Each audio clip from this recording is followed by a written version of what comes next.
peaceful, freedom demanding people.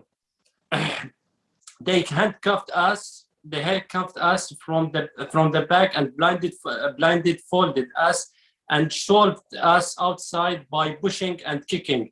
At first, they put us against the wall and started hitting us in different ways.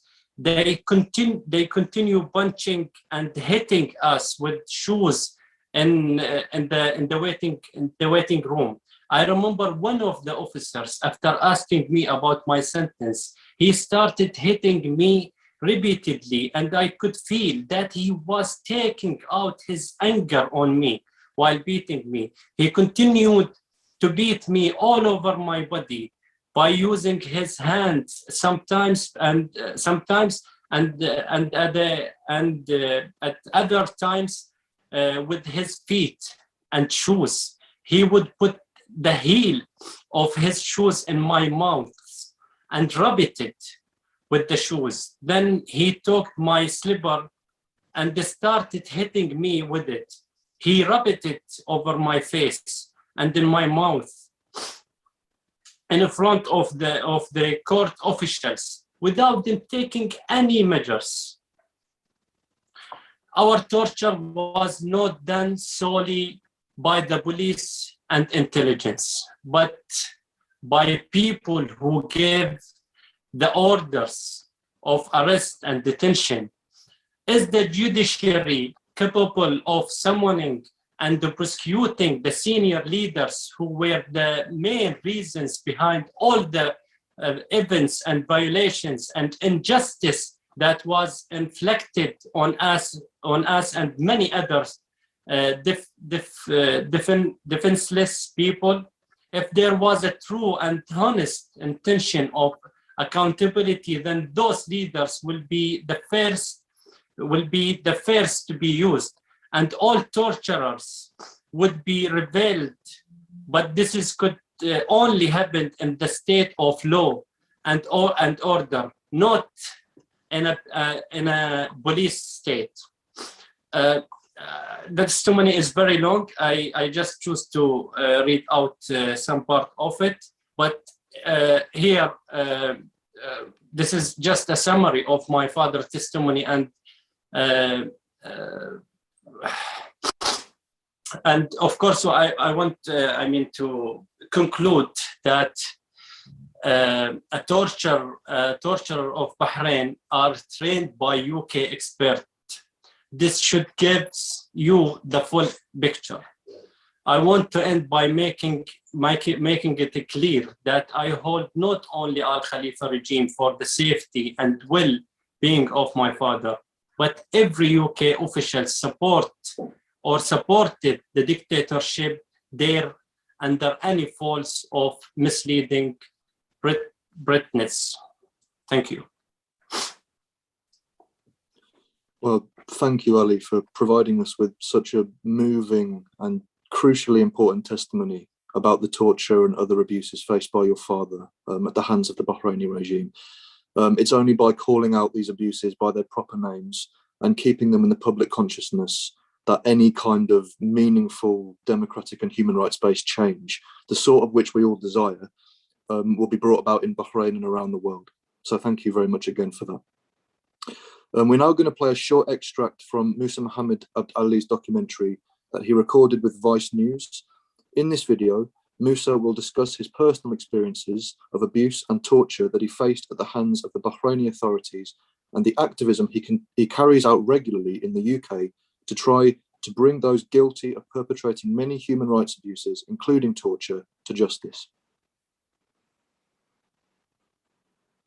I born in Bahrain in an island called Sitra. I live nearby the sea. As a kid, 14 years or 10 years, we went to the sea fishing. It was a really nice village and nice place to live in. One day, I heard that my teacher was arrested in the middle of night. I was so shocked and have a lot of questions why they arrested him and who is arrested him, because he called for freedom to the parliament in Bahrain. I was 14 years old. We made a protest inside the school.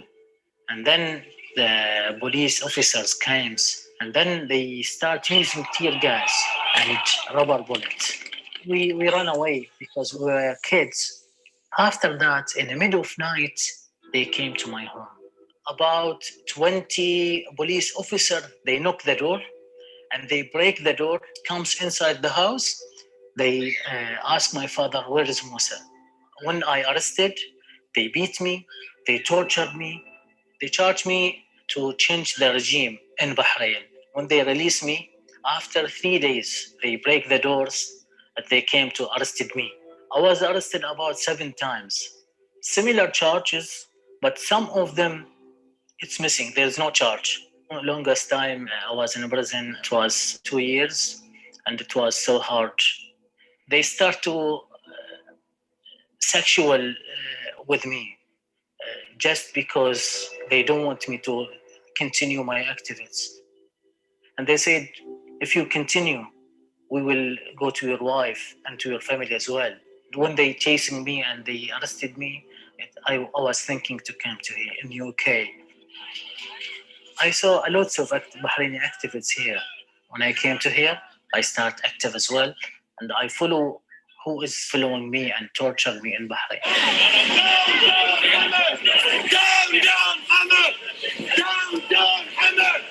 King himself, he invited UAE troops and Saudi Arabia as well to come to kill the people in Bahrain. Neighboring allies, Saudi Arabia and the UAE in particular, offer critical financial aid to the ruling family. Musa does very well is his persistence and determination in tracking down the movements of these officials in Western capital cities to try and bring the accountability that they do not have back home.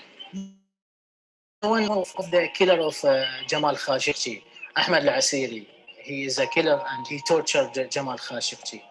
Jamal Khashoggi, a very well-known dissident journalist, who was killed and dismembered in the Saudi embassy in Istanbul in 2018. When I saw him, I shouted to my friend, Ahmed al-Asiri here, he's coming. And Sam Wilton, he put his hand as a citizen arrest. Sir, I'm placing you under citizen's arrest. I'm placing citizens. You're assaulting me. You're interrupting a citizen's arrest. And they throw eggs on him. I'm placing you under citizen's arrest for war crimes in the Yemen. As you see here, he feels so bad. And as you see his middle finger, they don't have a control here. We have our freedom. We have days to say something on them, and they're scared. What I work on and my colleagues work on to change the regime. In Bahrain, they made many cases against the Bahraini activists, but if you believe in something, you have to do it. Every day, when we wake up, we feel we have to go back to Bahrain, and we work hard to do something to our country. Bahrain is our country, not Al Khalifa country, and Sitra and Al Akr, our village, and we will be back there soon or later. But I learned from the life, if you continue and show you are stronger, the torturer himself, he is afraid.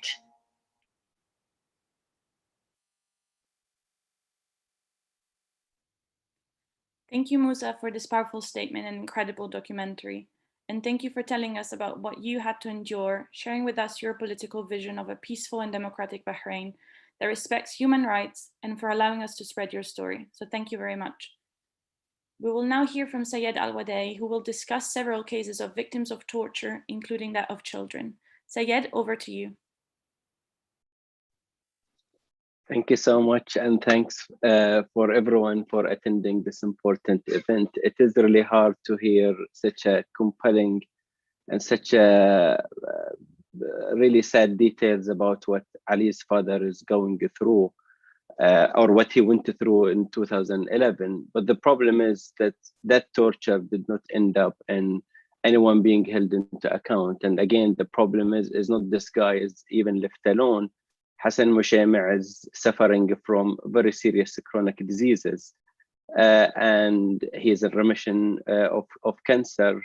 He would need a specialized treatment. He would need a specialized medical treatment. Regrettably, the prison authorities is deliberately denying him that important medical treatment. And if someone with very serious medical problems without medical attention, it's not rocket science to figure out what could happen next. So it's really important that these testimonies are not just like forgotten as a part of a historical things, that there is ongoing problem, there is ongoing suffering, and it got to be tackled. What I would address now is that the issue of torture in the country, in Bahrain, is not an isolated incident by officials. This is a systematic problem. And every time you would follow important events in the country, you would be able to follow what I would call it a pattern of abuse. And in some cases, is pretty much will be devastated to know up to what extent. I'm not gonna walk you back into 2011. I'm going to talk about 2021. A decade of repression, a decade of ongoing problem that the Bahraini people are denied their political rights and their human rights. In 2000, in particular in February 2021, which marks the 10th anniversary of Bahrain uprising. As usual with important anniversaries, there will be a spike of arrests. Those arrests are deliberate and targeted in order to cause fear among the public that the protests will be met with consequences. This year in particular, that message was sent to children. And I was devastated to know how those children were treated in detention. Children as young as 11 years old were detained in Bahrain in February this year. One child spent his 12th birthday in a prison cell, not even able to give his family a call. His crime, the reason why he was arrested is because in a year before, he took part in a protest against Formula One race in the country.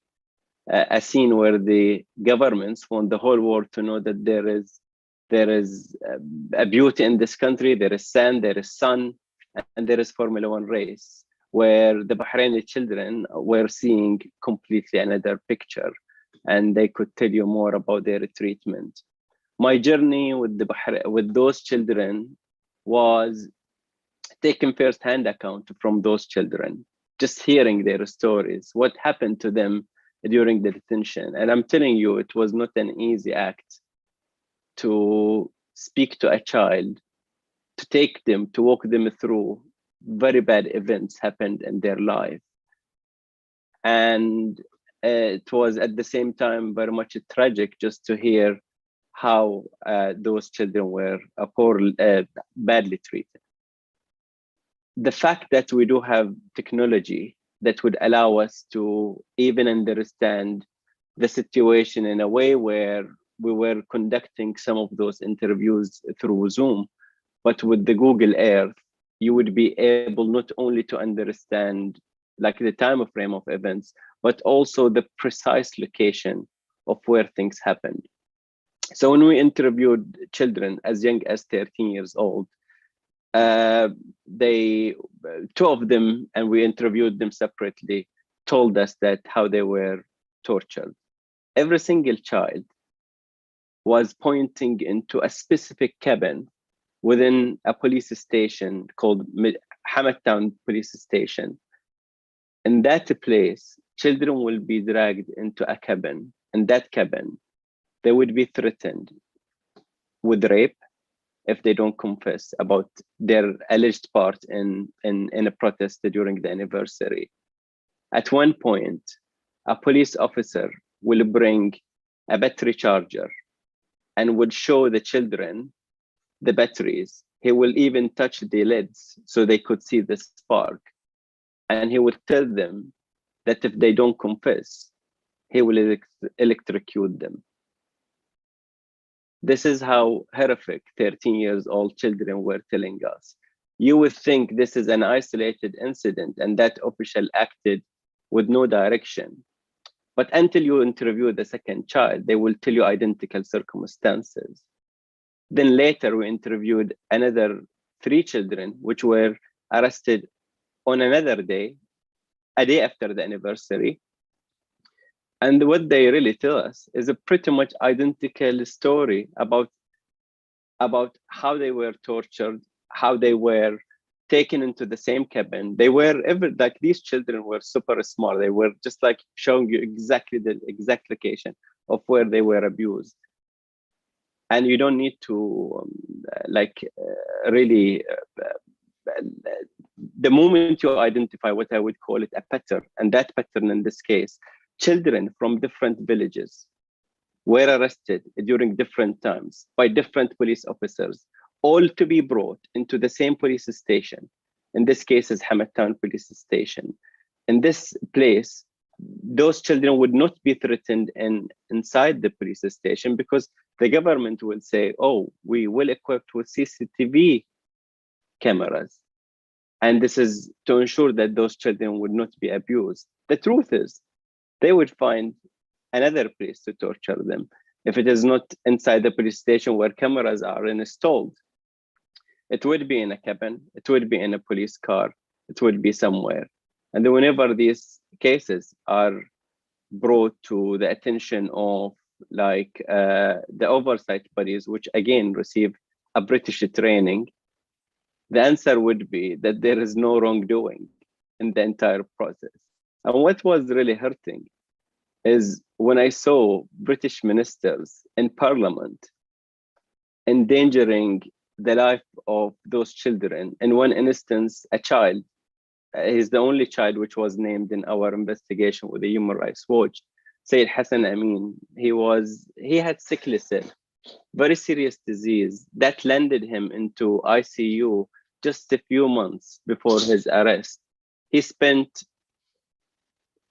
a long period, over 10 days in ICU, just to know between October and November 2020. And that child with his serious condition would require very important medication.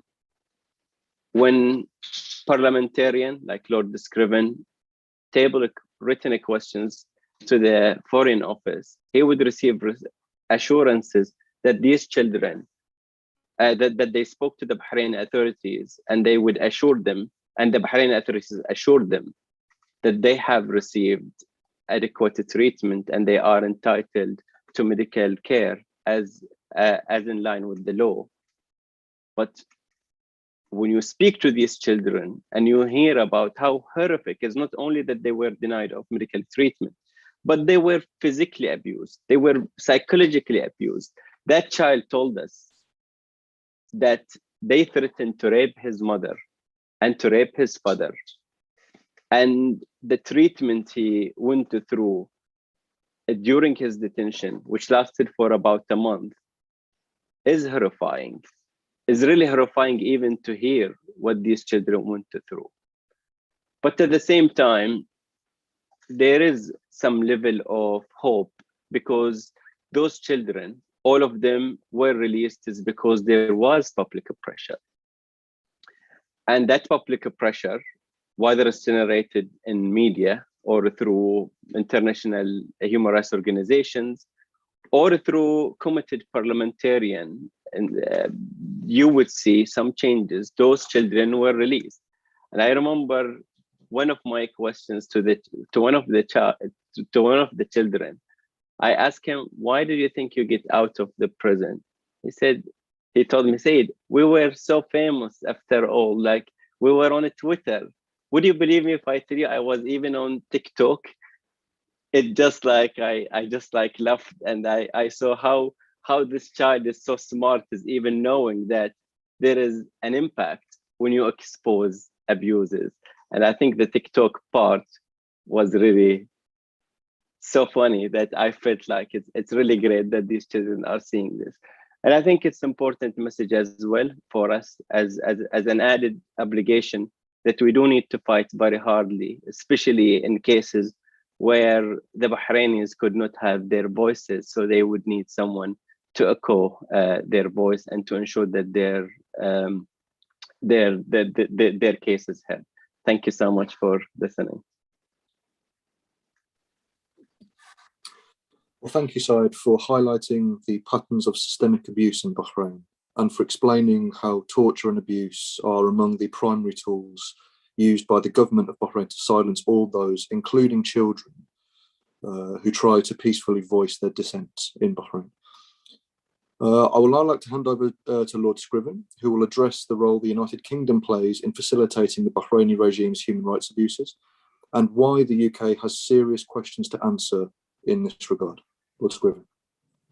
Thank you very much, and thanks to the European Centre for Democracy and Human Rights. I feel a bit of a fraud being asked to speak on this after listening to Ali, Musa and Syed. I feel I'm standing on the shoulders of giants who have got the really difficult job of standing up and defending human rights in very difficult circumstances back in Bahrain. And to use Musa's words, I have the space and I have a platform, or should I say we have a space in the UK, and I particularly am in a very privileged position of having a platform to give a voice to people whose voice isn't heard and try to get the UK government to act. And I'm particularly keen to do that because I genuinely believe that the UK does directly and indirectly contribute to the human rights abuses that we see in Bahrain, and unfortunately put trade and arms sales above human rights issues. And there are many of us in Parliament, I'm not the only parliamentarian, there are many of us in Parliament who will continue with our little hammers to chip away at British government policy. And sometimes it feels hard and it feels, you feel dejected. But when you hear stories like Syed just gave and others, is that we will not forget Ali's father. We will not forget those people who are in jail in Bahrain, those people whose human rights are being abused, and we will continue to chip away. And the reason why it's important is because the UK, since 2016, has spent about £20 million on something called the Integrated Activity Fund, which is a fund which the UK contributes to the 6 Gulf Cooperation Council countries to supposedly help them improve their human rights situation, security, and ensure that their institutions, whether it be judicial or whether it be legal or whether it be the police or the investigation bodies, are actually carrying out best practice. That changed last year to the Gulf Strategy Fund, the GSF, and as I said, £20 million has been spent. And yet, despite independent opposition and investigations about the human rights situation in Bahrain, the government in the UK closes its eyes and puts its fingers in its ears and refuses to accept that the human rights situation isn't improving and that indirectly they are contributing to these abuses. So I'm sure the statistics you will all know, there's been a 10-fold rise in the death sentence in Bahrain while the UK has been contributing supposedly to improving human rights. Human rights situation has deteriorated in terms of the free press has been dissolved. Thousands of citizens have been denied basic human rights of standing up to the government or protesting against F1 coming to race in Bahrain. Opposition leaders have been tortured, have been jailed, have been harassed. Free press, as I say, has been closed down. People have been tortured, imprisoned. Children, as we've just heard from Syed, harassment of families, and judicial harassment has taken place. And these oversight bodies that the UK contribute to and train their employees have really been implicated in these human rights issues. So, for example, the UN Committee Against Torture stated that those bodies are not independent, that their mandates are unclear and overlap, and that they're not effective given that complaints ultimately pass through the Ministry of the Interior, and that their activities have little or no effect on improving human rights. So there you have somebody like the UN Committee Against Torture saying that these bodies are not independent, they're driven by the very regime who are contributing to human rights abuses, and that they have little or no effect in improving the human rights situation.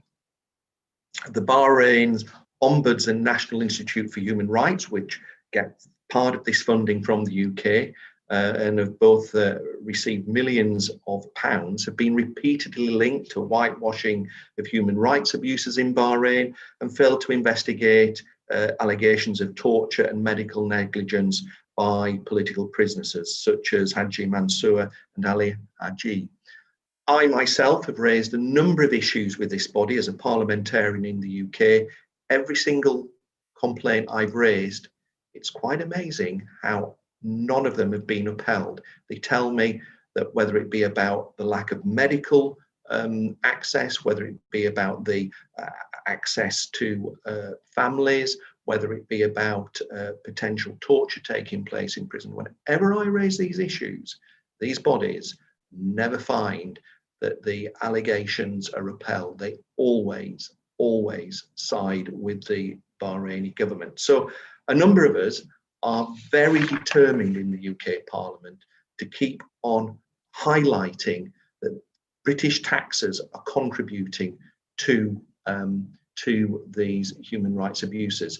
When we ask the government questions, we never get questions about how they're monitoring the improvement or deterioration of human rights, exactly what criteria they use to be able to fund these. So where do we go for here? Well, you need to hear, and all those people who haven't got a voice and who are languishing in either in jail or having their freedoms curtailed, they need to know that there are a number of things that we will be calling for. So the first one is, I believe that the UK should suspend the Gulf support funding until such time as an independent body such as the UN has full access to go into Bahrain, do a full report on human rights and the conditions that many of the people who I've mentioned have been detained or held in. And that report should be the basis of whether the UK continues to support these bodies or not. That's the first thing. Interestingly, we noticed that the Crown Prince of Bahrain was in the UK and the red carpet was rolled out by number 10 Downing Street recently. Any trade deal that the UK decides to do has to have human rights front, left and centre beyond anything else. And that needs to be to an international standard with a proper monitoring mechanism. And if Bahrain moves in any way, shape or form from the commitments that a trade deal would do, then trade should cease. It's a very blanket thing to say, but I do believe that those who argue that it will affect ordinary Bahrainis need to listen to some of the testimonies that we've heard today to say that you know, basically trade and arms deals are the issues which I believe will make a difference if the UK stands strong. And the other thing that I should say on arms deals is, again, I'd lay the same criteria that arms sales and deals must be suspended until such time as the independent body such as the UN is able to go in and do a full report on human rights there. So I, as I say, stand on the shoulder of giants. I have the space, I have the easy job, but you need to understand that people like me and other parliamentarians will keep tapping away with our little hammers to make sure that chinks of light and transparency shine through, and we're able eventually to stop this ridiculous fund which gives a veneer of decency and whitewashes human rights abuses that Bahrain are doing. So I, as I say, feel a bit of a fraud being on here today in terms of after listening to the three people before me, but together as a team we will win and we will ensure that human rights abuses stop in Bahrain, that Bahraini people are free, and that the UK government stops using mine taxes to pay for some of the abuses that we've heard about. Thank you. Thank you, Lord Scriven, for such a comprehensive overview of the long-standing relationship between the United Kingdom and Bahrain in direct relation to the serious humanitarian crisis in Bahrain. So thank you very much. As we're coming to the end of our press conference, we will now hear from Katie Fallon, Parliamentary Coordinator at CAT. Katie, you have the floor now. Thank you very much, Natalia. I just want to say firstly, thank you very much for inviting me here today. It's genuinely a privilege to speak on behalf of Campaign Against Arms Trade. And I just wanted to thank the other speakers as well, particularly Ali for the strength he shows in reading his own father's testimony, which I imagine must be a very difficult thing to do. So my name is Katie, I'm Parliamentary Coordinator at Campaign Against Arms Trade. We are a UK-based organisation working to end the international arms trade. I'd just firstly like to take a minute to offer my solidarity with the people of Bahrain and with everyone suffering at the hands of the regime, in particular those who are victims of torture. And I'd just like to remind everyone of Article 5 of the Universal Declaration of Human Rights. No one shall be subjected to torture or to cruel, inhuman or degrading treatment or punishment. And this, which maybe some of you will know already, is I think it's the only absolute right in the Declaration of Human Rights. There is no legal or moral condition anywhere which permits it. So one of the reasons why the repression has been able to continue unabated is because of the complicity and support of influential governments like the UK, who have armed and supported the repression over the past 10 years. In the last 10 years, the UK has sold over 120 million worth of arms to Bahrain, including sniper rifles, ammunition, and many other types of weapons. These have given political and military support to the regime at a time when it should have been condemned and isolated for its appalling crackdown. This is totally at odds with the UK's foreign policy priorities, particularly in relation to supporting human rights defenders and protecting free expression. So in July 2020, the now Foreign, Commonwealth and Development Office published their most recent Human Rights and Democracy report. And just to quote the report itself, it focuses on 30 countries where we are particularly concerned about human rights issues and where we consider that the UK can make a real difference. And it includes Bahrain. Just to give you a few lines of what the report lays out as the main issues in 2019 were restrictions of free expression, application of the death penalty. They noted allegations of human rights violations of detainees, forced confessions, and unfair trials had continued. And I think, judging by the testimony that we've heard today from many of the speakers, this only begins to scratch the surface of what's actually happening. So analysis by CAT has found that from 2011 to 2020, 11.8 billion worth of arms have been authorised by the UK government to the Foreign Office's own list of human rights priority countries. So 2/3 of the countries on that list, that's 21 out of 30, have received UK military equipment. Furthermore, the Department of International Trade has identified 9 nations as core markets for arms exports who are guilty of many human rights abuses. And just to name a few, this includes Egypt, Qatar, Saudi Arabia, Thailand, Turkey, and of course, Bahrain. So there is a clear link where countries where the right to freedom of expression is being threatened or violated. And those are countries that the UK actively promotes arms exports to. In September, the UK will once again welcome representatives to the International Arms Fair in East London, which takes place on the 14th to the 17th of September, the Defence and Security Equipment International, one of the world's largest arms exports. And all of the countries that I've just mentioned, priority promotion countries for arms exports who are also on the human rights priority country list, have been invited and attended 2 years ago, and it's very likely that they will be invited and attend again in 2021. Somehow, as the repression has gotten worse, the relationship between the UK and Downing Street has gotten closer. This is illustrated most recently only a number of days ago with another visit to Downing Street. And I'd just like to also take a quick look at this whole area in the context of UK security policy. So in March, the Integrated Review of Security, Defence and Development was published. However, this paper makes no mention of arms exports. It does, however, state that the UK will be a force for good, supporting open societies and defending human rights. Specifically, it states that one of the priorities will be to defend human rights by working with local civil society and human rights defenders. and to use the sanctions regime to hold those involved in serious human rights abuses to account. However, what we can see in these policies is that language which only focuses on sanctions or protecting human rights defenders is depoliticized from the reality of the UK's actions elsewhere. The UK's human rights sanctions regime will be 1 year old this July, and I invite attendees here to continue to monitor and interrogate the impact of those sanctions in the context of wider economic and arms exports policy. This is why, although you will see integrated in the title of that policy report, you will not see arms export mentioned in this paper. They are dealt with separately in an industrial strategy paper. What this creates is a culture of impunity whereby human rights abusing regimes which have committed torture on their own citizens, that no matter what they do, they will be continued to be invited to arms fairs.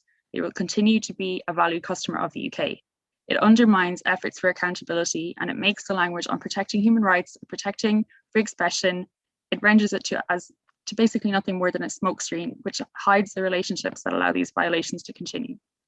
There must be a stop to arms sales, and I think the most important thing I could say to conclude is that there's a responsibility on us to interrogate what the impact of these policies are, to paint a clear picture of the entire landscape. And yeah, I'd like to end there. Thanks very much.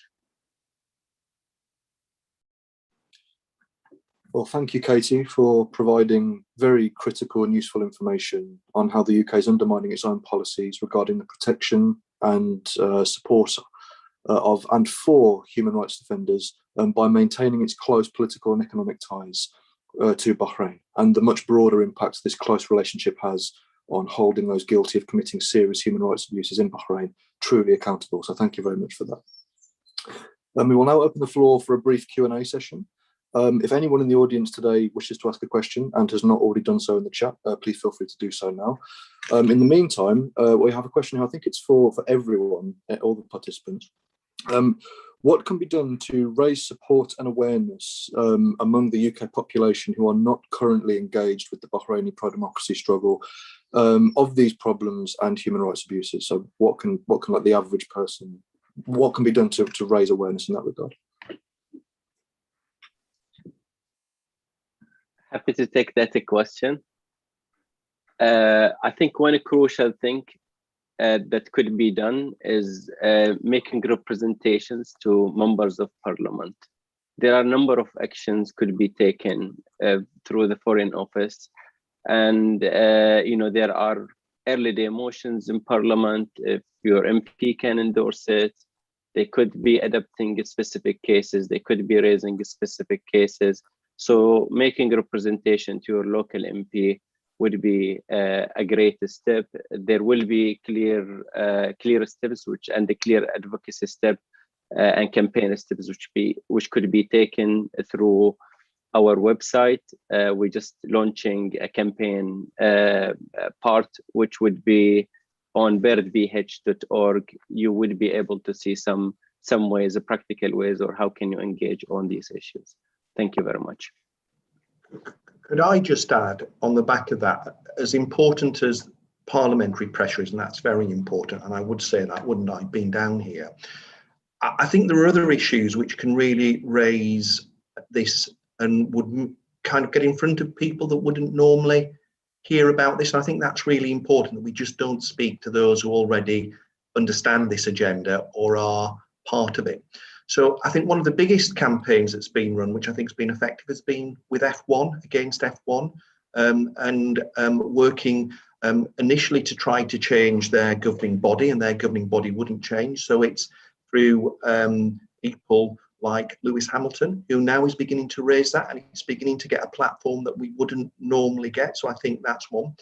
And if something happens in a locality where you live or you know of, which is directly linked to Bahrain, then raise that, because it's not just at the national level, it's a regional and local level. So Huddersfield University, for example, who are doing an MSc with some of the bodies that we've talked about, there's a massive campaign along with people like the Quakers in Huddersfield who have joined, and Bird, with the Yorkshire Post and the Students' Union, the lecturing unions there, which are raising the issues. So always be on the lookout for something which is local or a national event, and let's try to get it in front of people who wouldn't normally engage in that. So that's really important as well. And I found the F1 campaign and the Huddersfield University campaign to be really good at raising human rights abuses and getting people interested who normally wouldn't hear what we're saying because of the interest that they have.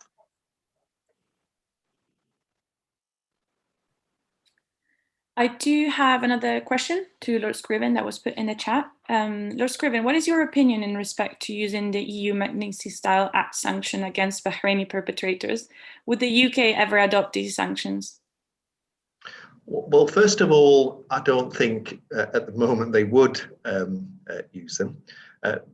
I mean, even if they were to use them, as welcome as that would be, I think kind of Syed used a word earlier. This is a systematic view. What is the point of the UK government using sanctions against individuals if it's contributing through arms sales and through its Gulf Strategy Fund on some of the human rights abuses that we've talked about? So I think this has to be not against just individuals. It has to be a systematic change of policy where human rights becomes central to everything that it does in terms of its relationship with Bahrain. I think that's the only way you're going to bring about change, because it's a systematic issue. So individual sanctions, as welcome as they would be, really, A, would be hypocritical in the present form, and B, I don't think would have the change that really is required. I'd just like to very much agree with what Lord Scriven has said there. And I think, again, it ties back into, if we look back over what's actually happened over the last 10 years, the systemic abuses have only got worse, not better. And when we look at foreign policy or trade export policy and make that comparison, we can see quite clearly that those arguments that are made, you know, oh, well, if we didn't do trade policy like this, we would lose all influence. We have not seen what the goods of this influence as has been promised, which means that that's not true. Yeah, thanks. Yeah, thank you, Katie. We have another question here. Incidentally, I noticed in the chat somebody has put a question to Ali. Unfortunately, I should have mentioned this earlier. Due to personal reasons, Ali has had to leave early, so he won't be participating in the Q&A. But thank you nonetheless for the question. I think we have time for one more question. And this one is to Lord Scriven. Although I think that potentially Katie might be able to speak to this as well. Is it possible that UK parliamentarians are divorced from the consequences of their foreign policy decisions? And if they were repeatedly brought face to face with testimonies like those of Ali, Musa and Syed, would they change their mind? Would they change their stance on the issues?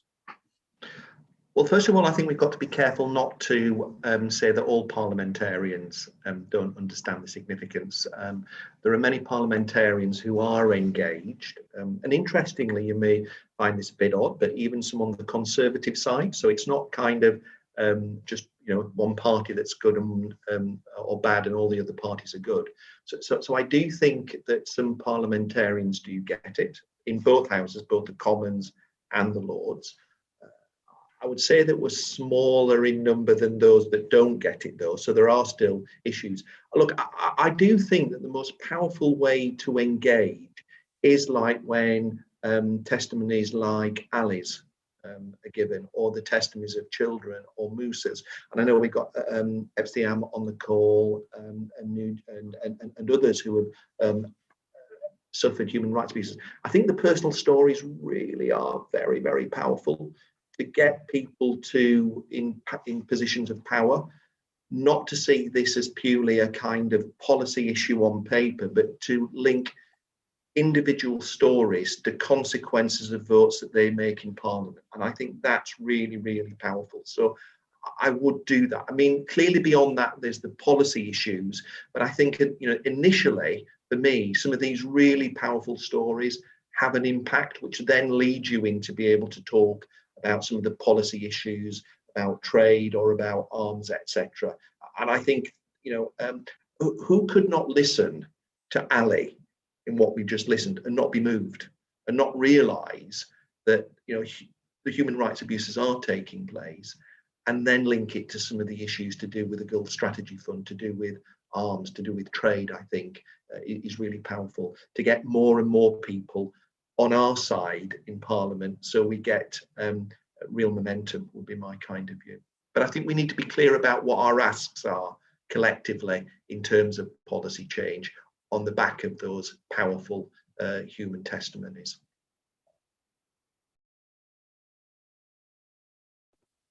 I might just come in very quickly there. I think one of the issues that which has kind of been touched on already is that prioritization of putting human rights first. I think there'll be many parliamentarians who may have sympathy, they may be somewhat interested, but those interests don't outweigh economic interests sometimes ever. And that has been unfortunately quite clear with UK exports to the Saudi-led coalition for use in Yemen, where the outcome of those policies have been disastrous. It's the worst humanitarian crisis in the world, and somehow that still hasn't been enough for a change in arms export policy, or even for a kind of an impactful change in policy in general. So there are some causes to be concerned, but personal testimony, I think, does. I mean, yeah, as we have all been moved, who couldn't be? But it's just really hammering home that if human rights and interests are not put first, the consequences will be dire, and they will be dire for many decades to come. And that will have impact not just on those countries such as Bahrain or on Yemen, but we will feel the impact here in the UK too. Thank you, Katie, and thank you, Lord Scriven. Unfortunately, due to time constraints, we will have to stop the Q&A session now. Thank you all for your questions, and thank you again to our speakers, Ali, Musa, Syed, Paul, and Katie, for their impassioned speeches. We hope that today's discussion has been successful in keeping the conversation going over UK's accountability in respect to the human rights abuses that continue to be recorded in Bahrain. And to not forget all of those like Ali and his father, Hassan Mushayma, Musa and Syed, who have been punished because of their activism. Once again, thank you all for attending today's event, and I hope you all have a lovely rest of your day.